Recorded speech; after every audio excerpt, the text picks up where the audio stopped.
நான் ஒரு மாமங்கெட்ட mind settle இருக்கேன். 2-3 நாளாக துணி துவைக்கலாம்னு நினச்சிட்டு போவேன். பாத்ரூமில் காலை வைக்கும் போது அப்படியே டப்புன்னு அப்படியே அந்த காஞ்சனா படத்தில் வர மாதிரி சினிமாட்டிக்காக டப்புன்னு அப்படி இருட்டிக்கிட்டு மழை வர மாதிரிலாம் ஃபீல் கொடுக்கும்.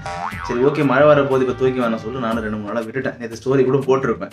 சரி இன்னைக்கு சரியான வெயில் தான். அதை பாருங்க எவ்வளோ அனல் பாருங்க, இவ்வளோ வெயில் அடிக்குது. சரி ஓகே நீ துவச்சி போட்டுலாம் சொல்லிட்டு உட்காந்து கஷ்டப்பட்டு துவச்சி மாங்கன்னு துவச்சி கஷ்டப்பட்டு காய போட்டு திரும்புகிறேன். டமால் டிமால் இடிக்குது. நான் என்ன பண்ணுவேன், முடியலடா. அதாவது துவைக்க போறதுக்கு முன்னாடி ஒரு சின்ன சிம்டம்ஸ் கொடுத்துருந்தா சரி அப்படி கடவுளே ஏன் இப்படி பண்ணிட்டீங்க. நாளைக்கு என்னென்ன ட்ரெஸ்லாம் என்னென்ன மூல இருக்குமோ தெரியல. அது வேற காலைல போய் பொறுப்பு.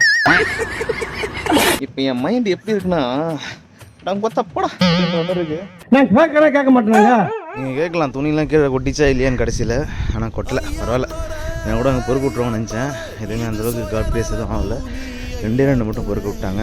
ஆக மொத்தம் பொறுக்க விட்டாங்க. எல்லாத்தையும் கிளிப்பு போட்டு போனதால் தப்பிச்சது. என்ன வச்சுக்கோங்க, காற்றெல்லாம் பறந்துட்டு இருக்கும் போல்.